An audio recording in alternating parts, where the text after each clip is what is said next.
Hi, I'm Dr. S.J. Miller, Associate Professor of Teacher Education at the Santa Fe Community College. I've been a professor now for 15 years, and I was raised here in Santa Fe, and I wanted to come home and actually be of service to my community. And my specialization has been in teacher education with a particular emphasis on gender identity. And so what I thought I would do today is go over 3 different areas, which is why does this work matter? What can we do? And now what do we do? So I want to start off, first of all, with a story from my new book. And the book is called About Gender Identity Justice in Schools and Communities. And I provided a number of resources to the organization that people can pull from if they're interested in reading more. Okay. So I want to start off today by just saying, why does this work matter? Why does this work matter? Imagine for a second, if you will, that tomorrow is the first day of 4th grade and you're about to teach for the first time in your career. You're a recent graduate of a mid-sized teacher education program and have taken the typical necessary pre-service teacher preparation courses along with those token ones that emphasize equity, cultural relevance, and social justice, and are unaware that these terms are interpreted differently by each of your professors. You sit down on your living room couch and look over your class roster for the new school year. You glance down at their names, presume their genders, ages, and ethnicities, and you gain a sense of who you will see on Monday morning at 7:50 a.m. You take note of these identifiers and start to think about each new, incredulous face that you'll greet, the types of icebreaker activities you plan to do, and how you will group students into pods in the morning. You go to your computer and create a get to know me form for them to fill out. You reflect on some of the best practices you learned about in student development. You then cut and paste call out stars and squiggles and paste little sayings like hello, welcome, and nice to meet you. You create a checklist that reads, my name is, my gender is, my age is, my ethnicity is, my favorite subject is, I'm really good at, my favorite food is. Satisfied with your form, you hit save and label it Caring for My Students. Then you shut down the computer and move into the next stage of your preparation. You then lay out your pantsuit, your new Victoria's Secret silk bra, silver rings and watch, and your snazzy Gucci shoes. You open the fridge to be sure that your lunch is easy to grab, then double and triple check your book bag to be sure everything is set to go. You walk by the mirror and see askance a confident smile reflect back that says, you got this. You've no reason to otherwise doubt. You go to sleep, but it's restless. You think it's just probably anxiety about the first day of school tomorrow. Your alarm goes off at 6:30 a.m. You don't spring out of bed as you'd rehearsed a number of times in your head. You shower, grab your lunch, your book bag, your coffee mug, and your keys, and you leave. The door shuts and your world is about to enter into a new chapter. You arrive at school with plenty of time to ease into the morning. You move your students' desks into pods of 5, and at each seat you place pencils and pens, as well as your Caring for My Students form. You look up toward a bulletin board that you'd assembled with a self-congratulatory air. You admire your masterpiece labeled Our Amazing Scholars. That's filled with categories like outstanding work, expert list, days of the week, class jobs, notes, and extra handouts. The bulletin board features a border filled with all kinds of students. Some of these students are black, brown, white, light-skinned, dark-skinned, mixed ethnicity. Some are short, some tall, some median height, and all with varying body types. Some pictures show students in wheelchairs, some with walking sticks, and some with hearing aids. The pictures show students with different hair colors, eyes, types of clothing. The images appear to have a mix of boys and girls and different configurations of families. Some with a mom and dad, some with one parent, some with an elder, some with an image of someone who looks like a sibling, some with 2 moms and some with 2 dads. You smile again and feel self-satisfied. You return to some last-minute finishing touches, and then you go outside to meet your class. Then, Each begins to arrive with brimming grins at the front door of Crow Elementary. There's a frenzied, unsettled buzz of energy as you welcome your students with a soft, friendly smile. They incredulously fill into desks arranged in the pods of 5. You go through the roster and call names, and students raise their hands when they recognize themselves and smile with that first day everything is great smile. You then ask them to fill in their form with their pencils at their desks so they can introduce themselves to their neighbors through a jigsaw activity. As you walk around saying hi to each one, you notice a student who looks confused and is just staring at a form. You see that they have filled in everything except "my name is" and "my gender is." The sweet, innocent face looks up at you. You crouch down and say, "Well, how can I help you? Do you have a question for me?" They say, "You called me Brighton when you called roll, but my name is Emily, and I'm a girl." You pause. You listen to Emily say a bit more about themselves, and you take a deep breath, furiously rewinding in your mind back to when you were sitting on your couch planning for class and are overwhelmed about all the presumptions that you'd made. Your pause gives you a moment to reflect, and you muster the courage to ever so gently respond with, "Emily, it's so nice to meet you. Welcome to the first day of 4th grade. And I am so glad that you're here." She smiles and returns to their form with a seemingly relieved ease and writes Emily and girl. Emily is the every student who is trying to come to terms with a gender identity that may be perceived in conflict with what has been normalized as the appropriate way to dress, act, and express oneself. Emily is the every student who wakes up Monday through Friday at 6:30 in the morning to come to school, ride the bus, sit in your classes, and roam the hallways. Emily has friends, plays games, goes to school meetings, eats lunch on the same bench every day, scribbles in class, sings in the school choir, sometimes stays home sick, talks about their guinea pig incessantly, sharpens pencils while everyone is reading silently, and then laughs at themselves, and even occasionally drifts during your amazing lessons. But then, a few minutes later, twists the pen around their fingers, processing a new idea. Emily cries in your class when they read that the deer was killed or sacrificed for a cultural practice. You say hello and goodbye every day to Emily, and even give the occasional sideways hug. But they have another story that you don't visibly see. But though it might not seem this way, Emily is the every student, forced to live a double consciousness. Bathroom use poses confusion. Not seeing themselves reflected on your forms or in your curriculum makes them feel invisible. And when they do not see themselves, it usually takes the form of meanness or being bullied.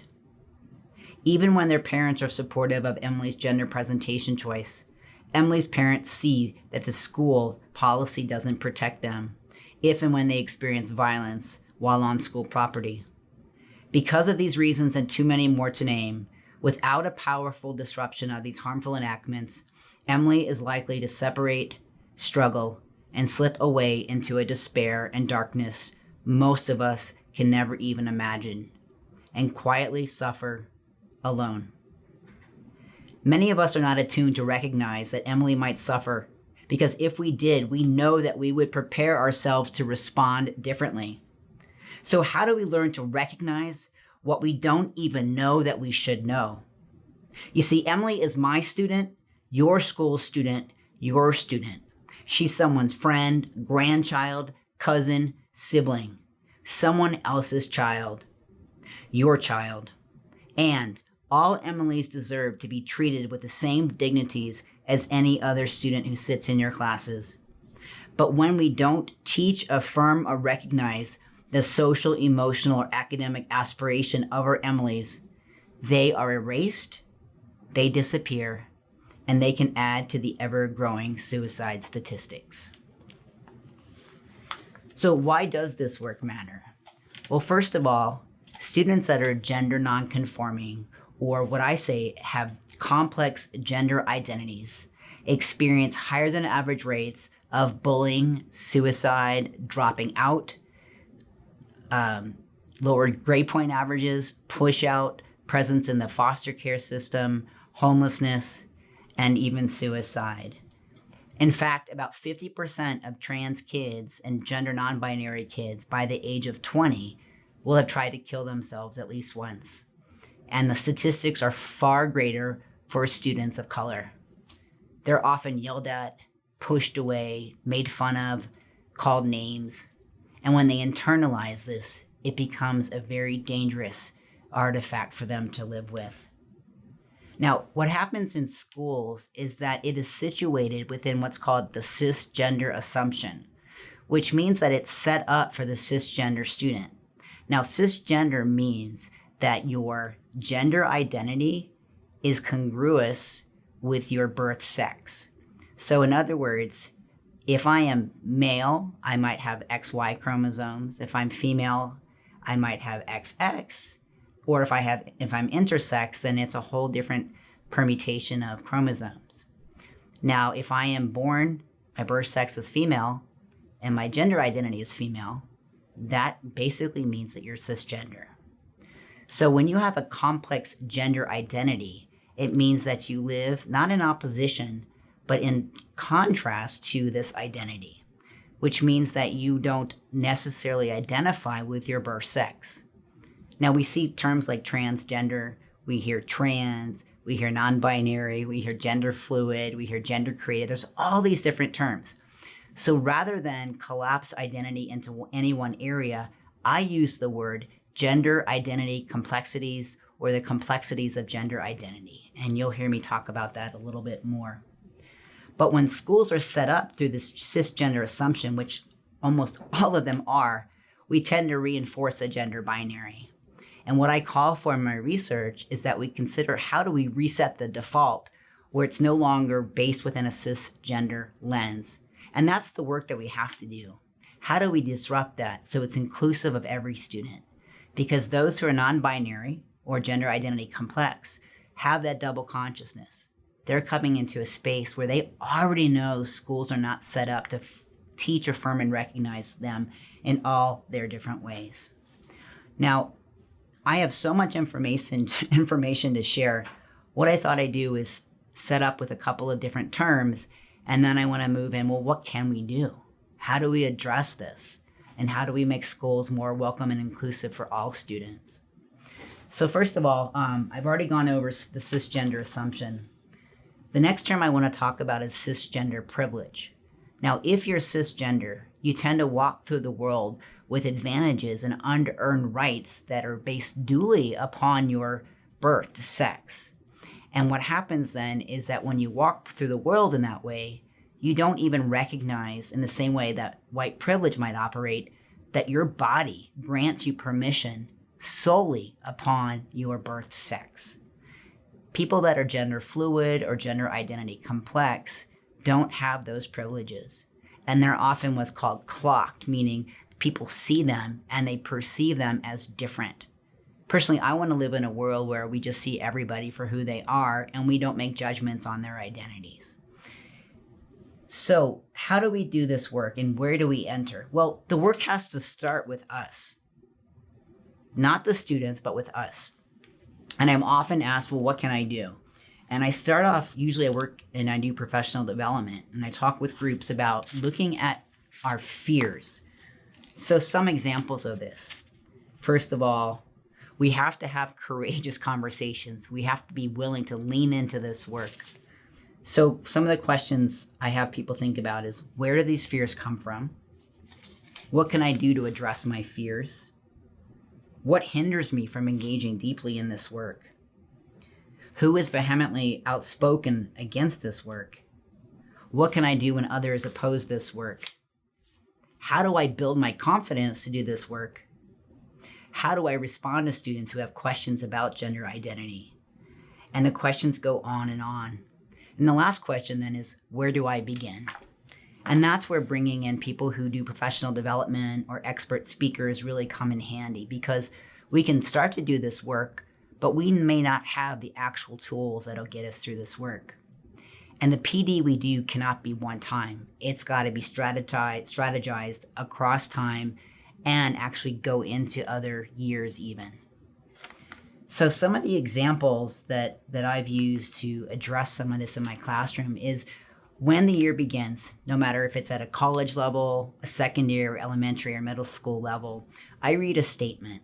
And you actually have this in the handouts that I gave to the council. And the statement says, social justice, equity-driven, asset-based, and culturally relevant and responsiveness form the core of my teaching philosophy. Now, I don't do that for the younger kids. I do that usually for my college students. I say it's my intention that these beliefs and actions will teach, support, affirm, and recognize the diverse backgrounds and nature of students with myriad identities. All students are invited to share their continuums of culture, language, age, social class, body type, color, accents, heights, abilities, disabilities, gender, and agender, meaning the absence of gender, gender expression or creativity, gender identities, sexual orientation, and asexual orientation, educational background, medical status, political affiliation, religion, spiritual beliefs, creeds, veteran status, language, mental health, immigration status, national origin, health status, and the indeterminate. And by indeterminate, what I mean is that we never know which identity is going to continue to come forward in our constantly changing society. We might have students identify as an emoji. I've had students in my studies identify as an emoji. We might have students identify as a xylophone, and that's got to be okay. We have to find the ways that we can do the work to invite students in to be more fully themselves. And when you read a statement like this to your class, or you have a placard on your wall, immediately students who have never seen themselves reflected back, all of a sudden step up and step in. And it becomes a way of creating a metric for other students to realize, well, we are really a truly robust group of students. And even if some students don't understand the language, they've heard that you will not tolerate any type of unsafe or unwelcoming environment. Now, the other thing I've done, and I can't show you on here, is I've created what's called the Gender Identity Complexity Framework. Because again, people want the tools to do this work. And this is for all students. This is for nonprofits, it's for hospitals, for schools, for NGOs. Basically, anybody can use this framework. And basically what it is, they are principles that you can apply to your classroom, and then they're commitments. And you can put this into curriculum. You can do an audit of your school, and you can look at spaces that are welcoming and spaces that aren't. I give you concrete tools. It helps you think about pronouns or lack of pronouns. And I'm going to intervene and say this about myself. For me, I don't identify with gender at all. I consider myself agender, meaning the absence of gender. So I don't use pronouns either. And people always want to correct me, especially my editors, because they want to pronoun me. So I identify just as SJ, a pronoun, a gender. Now, you may have students who also do that. And so that's, again, the work that we have to do. So not making presumptions about someone's gender identity or pronouns is critical. The other thing I do, and again, this is a tool you have, is doing what's called a get to know me activity. And basically, it's an opportunity for students to share with you their claimed name and their claimed pronoun. Now, why I use claimed, you often hear the word preferred or chosen. Well, I've gone beyond that in my work because to me, those aren't strong enough words. When I come through a baggage claim and I come to get my luggage, I don't choose luggage and I don't prefer luggage. I claim my luggage. That is mine. So the sense of claiming is much more specific and relevant to someone's identity. So I invite students to then share with me what their claim name or pronoun is. Now, if they don't want to, that's fine.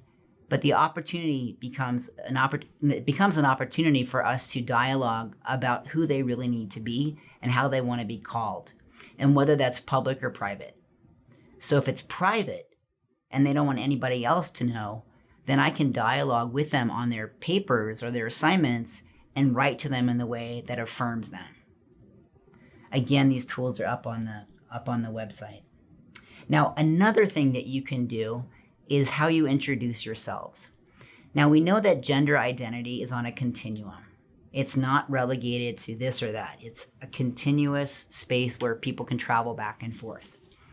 Well, when you say cisgender becomes a term that recognizes that there is a gender identity continuum. So actually, the word cisgender came out of transgender. And I say this because when you say I am cisgender and introduce yourself and say, hi, my name is Eli. I'm a cisgender heterosexual male. How would you like me to refer to you? Well, when Eli says I'm cisgender, it becomes an invitation for somebody to actually discuss more openly and fully who they are. Because most people who are non-binary understand the word cisgender. So I would encourage you next time you want to introduce yourself is actually say, hi, I'm cisgender, or I'm currently cisgender. Because again, that's an emphasis that you recognize that there are other people in the world. And that's a really important strategy. I use it all the time. The other thing that you can do, and most of you may be aware of this because I'm primarily speaking to an audience of English teachers. And about 2 years ago or 3 years ago, the word they, the singular they, was introduced as a third person pronoun. So we know that he, him, and his tends to be a set of pronouns. We know that she, her, and hers are pronouns. Well, instead of having a student say that they're he, him, and his, or she, her, and hers, they can refer to themselves as they. Now, there's a whole continuum of pronouns that people use. But in the APA, what it says is they is now being used as a third person pronoun. So instead of saying that Michael is getting out of his desk, you can say Michael is getting out of their desk. Or Sam got up to use the bathroom that they needed to use. Because then they becomes non-gender specific. And this is actually being used by the National Council of Teachers of English. I was an advisor on the document, and we're seeing they be used by more and more teachers as the singular third person. So what I want to do now is end with some of the things that New Mexico has going for it regarding gender nonconforming students. Now, we're fortunate because we're in a state where there are protections, and there are really good protections, and that's not the case across the country. So a couple of things that you may or may not realize. Well, in 2009, New Mexico introduced a hate crimes law that included gender identity, which means that if someone goes after or wants to hurt somebody and they actually say it's because of your gender identity, they will have a stiffer penalty. Now, that has helped set the precedents for the Safe Schools Act, which I'll get to now.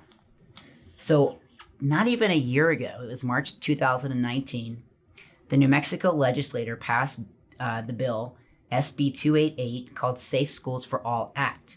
And this is to protect students in New Mexico schools from bullying based on sexual orientation and gender identity. And with that, a whole litany of different statements came out, and you can find this in APS for the most part. So the Albuquerque Board of Education prohibits discrimination on the basis of gender identity. Students are allowed to claim their own names and their pronouns. The official school records, well, they have to be in the name, the birth name of the student, but the student can choose or claim the name that they want to be called, and teachers and administrators must use that, or else they're in violation of the Safe Schools Act. Now, if the student actually legally changes their name, then that would be entered in the database.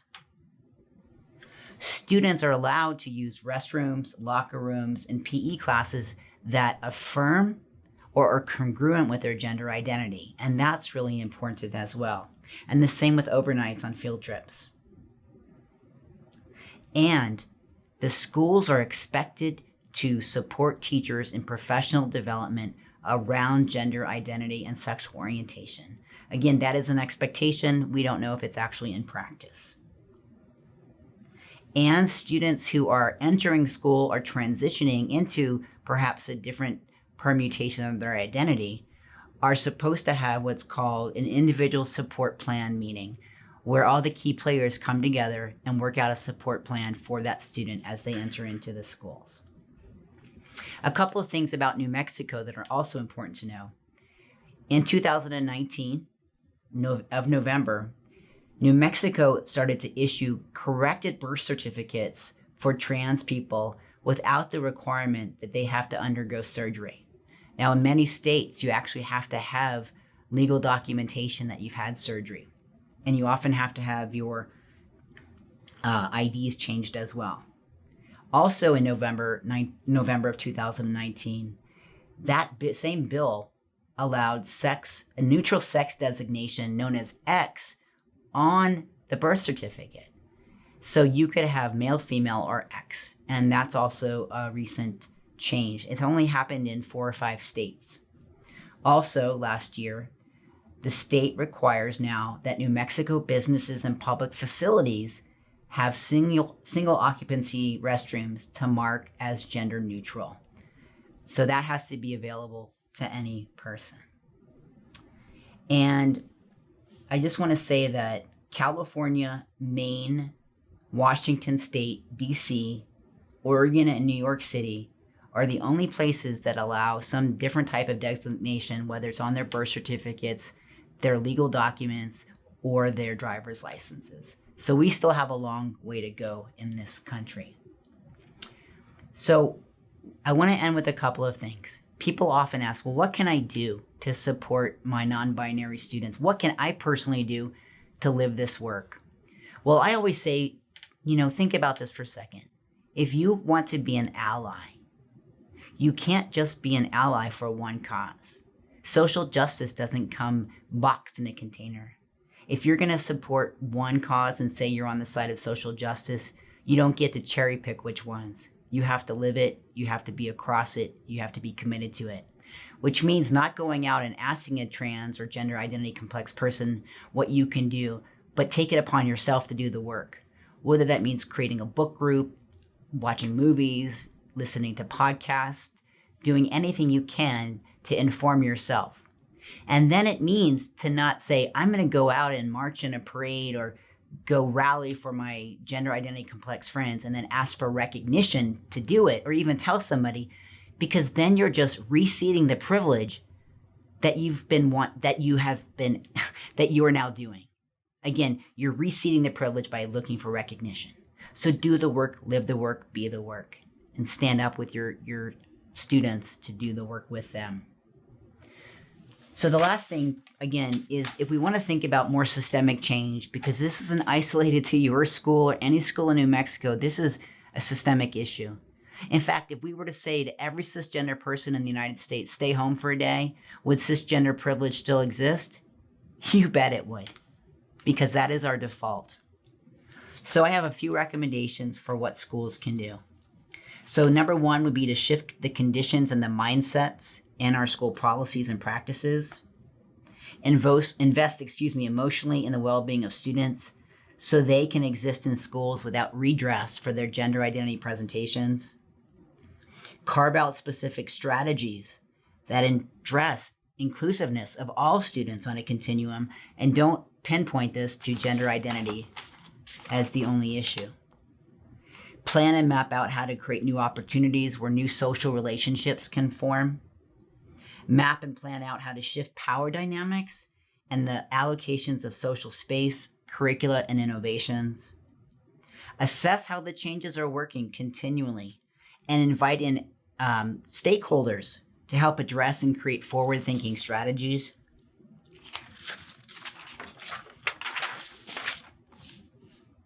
And those would be the big recommendations. So at the beginning of my talk, I said, why does gender identity justice matter? And I want to conclude by saying, why doesn't gender identity justice matter more? Thank you.